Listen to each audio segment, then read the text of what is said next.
O assunto que eu vou estar falando agora com você é um pouco polêmico, porém não tenho intuito nenhum de difamar ninguém, falar mal de ninguém, pelo contrário. Vou falar só sobre fatos e também falar sobre algumas crenças que algumas pessoas têm e que inclusive talvez você também tenha.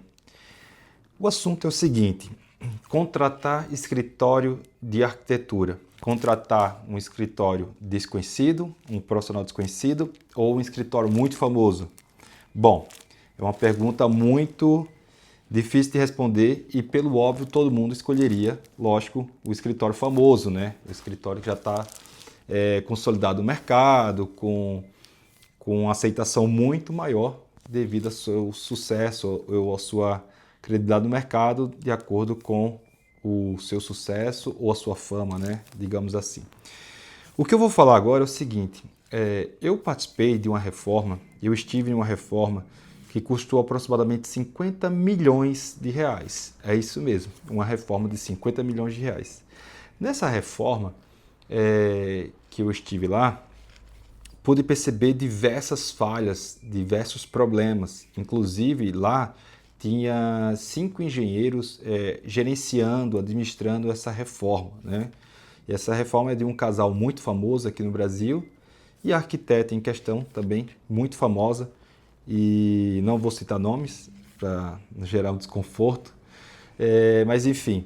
E foi observado lá diversas falhas, diversos problemas no processo de fazer, desfazer, fazer, corrigir coisas erradas, enfim, erros no projeto.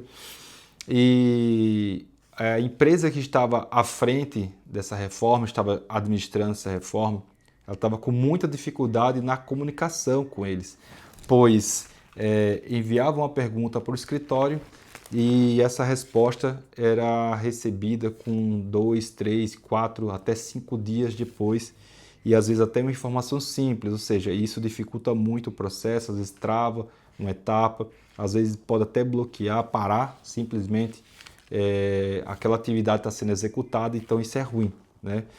Então, onde eu quero chegar com esse assunto? Nem sempre os escritórios famosos, as pessoas famosas, são as melhores. Essa é a grande verdade. Pois bem, nesse escritório em questão, eles quase a maioria são estagiários, né?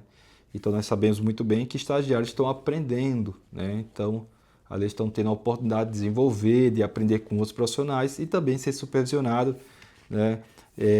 Pelas suas atividades que estão sendo exercidas. E aí, essas falhas tinham que passar pela supervisão, ou às vezes até chegar nessa arquiteta que tem o nome do escritório, a famosa em questão, né? Sendo que ela não projeta, tá? Ela faz o acompanhamento, assim, né, de uma forma mais macro, não tirando mérito de forma alguma, simplesmente aqui falando sobre é, a falha, o erro que acontece tanto com empresas pequenas, como com profissionais pequenos, profissionais desconhecidos, como também os famosos e os grandes.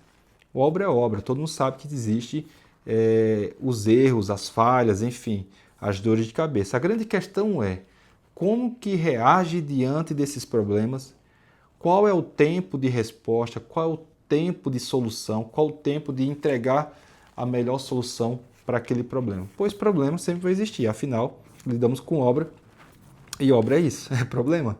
Então, se a gente não tiver essa capacidade de resolver os problemas, então fica muito difícil. Então, a crença de que o famoso é o melhor, isso pode ser bastante equivocado. Às vezes tem uma pessoa anônima, desconhecida, que supera, tá? Supera muitas expectativas com detalhamento de projeto, acertabilidade, medições coerentes, enfim, uma série de coisas. Então, isso facilita muito na hora da execução de uma reforma. Então, eu quis trazer esse assunto aqui para você entender que quando você for reformar, você precisa avaliar vários critérios, não apenas o mais famoso, o mais barato, o mais caro, o desconhecido, enfim. Não tem uma régua padrão para todos, para medir todos. Então, cada caso é um caso, né? Infelizmente, é muito difícil fazer essa escolha. Um conselho que eu dou é que sempre opte por indicações, pessoas próximas a você, pessoas da sua confiança, de fato, que você tem um contato mais próximo, para que ele fale sobre a experiência que foi com aquela empresa, com aquele profissional, enfim, que executou a sua reforma, que fez seus projetos. Essa é a forma de você ficar o mínimo possível exposto a problemas de tamanhos, né, variados aí, problemas menores, maiores, enfim. Então, o conselho que eu dou para você é nunca se deixe levar pela a fama ou a não fama, e sim pela recomendação que você recebe. Beleza? Espero ter ajudado, espero que você tenha gostado desse conteúdo e vamos embora.